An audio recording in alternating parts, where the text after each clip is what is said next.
सूचना केवल हमारे विचार हैं, वित्तीय सलाह नहीं। निर्णय लेने से पहले खुद शोध करें। किसी भी लाभ या हानि के लिए हम उत्तरदायी नहीं हैं। कैंपस एक्टिववेयर ने अपनी नई शेयर होल्डिंग रिपोर्ट्स रिलीज की हैं, जो फाइनेंशियल ईयर के क्वार्टर और पहले हाफ को कवर करता है, जो सितंबर 2024 के 30 तक चलता है। ये रिपोर्ट कंपनी के शेयर्स की डिटेल्ड जानकारी देता है, जिसमें promoters, promoter groups, foreign investors, public investors और सरकारी एंटिटीज शामिल हैं। पब्लिक हेल्थ शेयर्स का परसेंटेज 2024 के जून में 10.75% से 2024 के सितंबर में 8.66% तक डिक्रीज हो गया। इस डिक्रीज से साफ है कि इस टाइम पीरियड में कंपनी में पब्लिक का हिस्सा डिक्रीज हुआ है। DII डोमेस्टिक इंस्टीट्यूशनल इन्वेस्टर्स ने अपना शेयर होल्डिंग जून 2024 में 9.45% से सितंबर 2024 में 11.81% तक इंक्रीज किया। ये बताता है कि डोमेस्टिक इंस्टीट्यूशंस ने कंपनी में अपना इंटरेस्ट 2.36% तक इंक्रीज किया है। फॉरेन इंस्टीट्यूशनल इन्वेस्टर्स की शेयर होल्डिंग में थोड़ा डिक्रीज आया 2024 के जून से 2024 के सितंबर में, जो दिखाता है कि फॉरेन इंस्टीट्यूशंस ने अपने स्टेक को क्वार्टर टू क्वार्टर -0.27 से डिक्रीज किया है,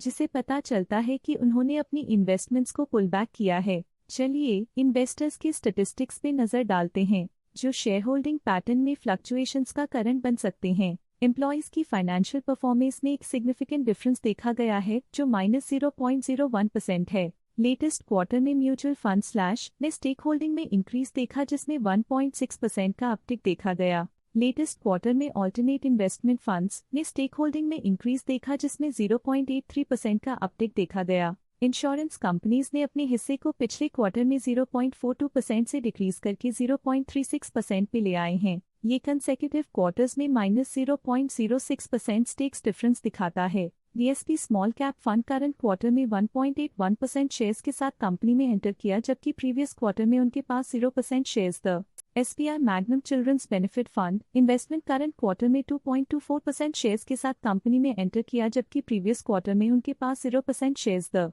मेरे asset grade consumer fund current quarter में 3.95% शेयर्स के साथ कंपनी में एंटर किया, जबकि प्रीवियस क्वार्टर में उनके पास 0% shares the DSP small cap fund previous quarter में 1% शेयर्स ओन करते थे, लेकिन करंट क्वार्टर में उन्होंने कंपनी से एग्जिट ले लिया है। SBI Magnum children's benefit fund investment previous quarter में 2% शेयर्स ओन करते थे, लेकिन करंट क्वार्टर में उन्होंने कंपनी से एग्जिट ले लिया है। मेरे asset grade consumer fund previous quarter में 3% शेयर्स ओन करते थे, लेकिन करंट क्वार्टर में उन्होंने कंपनी से एग्जिट ले लिया है। Stake holding foreign portfolio investors category I के लिए पिछले क्वार्टर के मुकाबले में -0.51% से डिक्रीज हो गई। Stake holding Fidelity funds India focus fund के लिए पिछले क्वार्टर के मुकाबले में -0.08% से डिक्रीज हो गई। इस पिछले क्वार्टर में फॉरेन पोर्टफोलियो इन्वेस्टर्स कैटेगरी 2 की स्टेक होल्डिंग में एक नोटवर्दी इंक्रीज देखा गया। उनकी स्टेक होल्डिंग में 0.24% का सिग्निफिकेंट इंक्रीज देखा गया। ये था कंपनी का करंट शेयर होल्डिंग पैटर्न। देखने के लिए धन्यवाद। स्टॉक लेटेस्ट न्यूज अपडेट के लिए चैनल को सब्सक्राइब करें और वीडियो को लाइक एंड शेयर करें।